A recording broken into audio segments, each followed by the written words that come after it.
connard! Monsieur, connard. Salut à toutes, salut à tous, bienvenue dans la vie du connard en vidéo, je suis Joseph Ali et j'ai été regarder Les Gardiens de la Galaxie 3 de James Pistolet, James Gunn. Vámonos!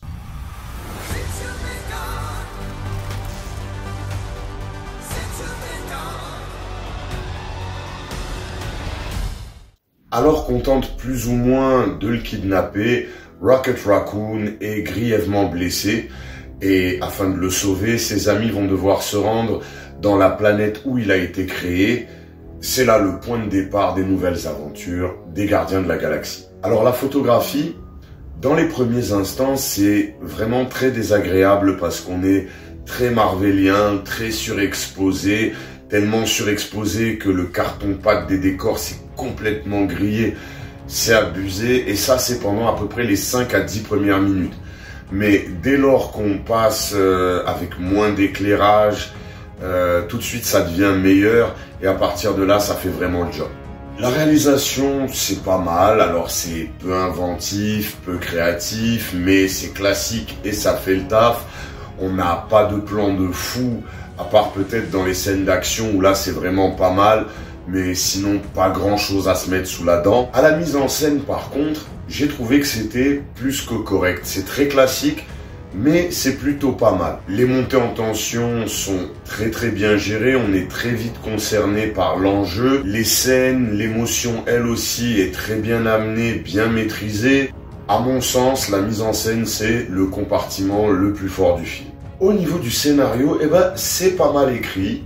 Ça perd pas de temps, on va très vite au but, on sait directement ce qu'on cherche et contre qui on va se battre.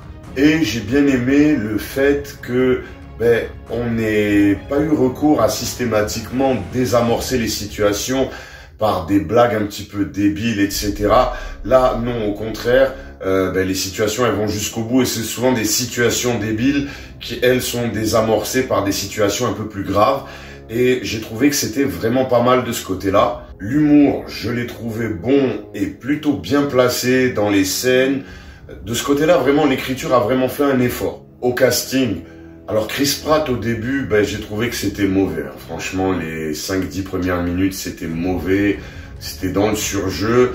Et petit à petit, on retrouve une tonalité un petit peu plus juste. Et il y a même des moments où il est très bon. Donc, au global, il a fait le travail. L'actrice qui joue Nebula, j'ai un trou de mémoire et comme j'ai oublié de le noter sur le script, tant pis pour moi, ça va être un sous-titre pour ma gueule vers là, je crois.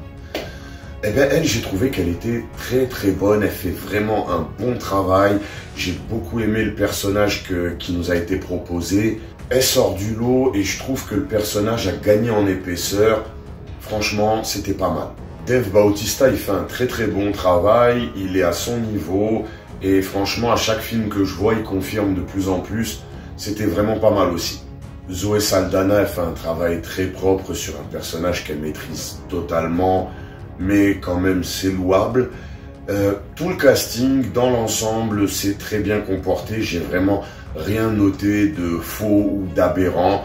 Ça va, dans l'ensemble, c'est équilibré, c'est propre. L'action est drôlement bien menée. J'ai trouvé que les combats était plutôt propre. Il y avait peut-être mieux à faire des fois, mais ça va, c'était pas complètement dégueulasse. On arrivait à comprendre l'action, à ce qui se passait un petit peu dans toutes les scènes. Donc ça va, de ce côté-là, c'était plutôt pas mal. Et pour ce qui est des effets spéciaux, là aussi, j'ai trouvé qu'ils étaient plutôt aboutis et plutôt de bonne qualité, surtout pour chez la maison Marvel. Quand on connaît les récentes habitudes des quelques dernières années de la société.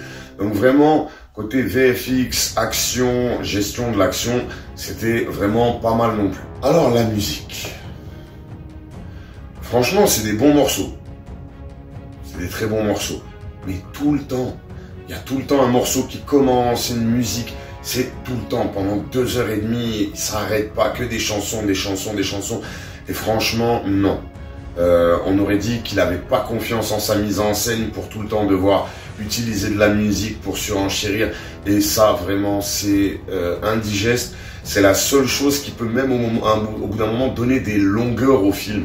Et c'est super désagréable. Alors la musique, elle était bien choisie, mais alors super mal utilisée. C'était trop ni fait ni à faire. Alors, c'est un bon film qui pour moi est meilleur que l'opus précédent en termes d'écriture et d'enjeu. C'est correctement réalisé, plutôt brillamment mis en scène. Le gros point noir, ça reste la musique, mais bon, on va y revenir. Du coup, la note, ce sera 6,5 sur 10, mais ça, on s'en fout. Moi, je suis qu'un connard qui donne son avis. Les Gardiens de la Galaxie 3, eh ben, c'est pas mal. Franchement, c'est pas mal. Mais vraiment, l'omniprésence de la musique, c'est ce qui fait qu'au bout d'un moment, on se dit, putain, ça va pas s'arrêter, c'est pesant. Et en fait, c'est un petit peu le problème qu'on a souvent avec James Gunn, c'est que c'est souvent un peu trop dans certains compartiments. Si ça doit être de l'humour gras, il va aller dans le surgras. Et donc vraiment, là, la musique gâche vraiment pas mal de choses. Et c'est vraiment du début à la fin quasiment. C'est-à-dire qu'il y a un morceau qui commence à finir. En fait, on dirait une playlist Spotify, sauf que ben là, j'ai Spotify et là, je suis allé voir un film. J'ai bien aimé les variations de ton par rapport aux opus précédents et j'avoue que j'ai été pas mal séduit par ce qui m'a été proposé. C'est bien équilibré. Alors, ça m'a semblé un petit peu long, mais ça, c'est encore une fois à cause de l'omniprésence de la musique. Mais sinon, franchement, ça va. Si on regarde, je pense que c'est un des meilleurs Marvel qui nous est servi ces derniers temps. C'est en tout cas meilleur que Ant-Man et Kang. Donc franchement, ça va pour les friands du genre. C'est un film à recommander. Voilà, ce sera tout pour cet avis en vidéo. N'hésitez pas à me donner le vôtre en commentaire, c'est toujours bienvenu et je ne manque pas d'y répondre. Abonnez-vous pour ne pas manquer les futurs contenus. Mettez des pouces, ça vous permet de me récompenser gratuitement. Vous avez également la possibilité de me supporter un petit peu plus via le super commentaire. Et sinon, ben, Tipeee ou Paypal, les liens sont dans la description. Je vous dis à très vite. D'ici là, take care. Cheers.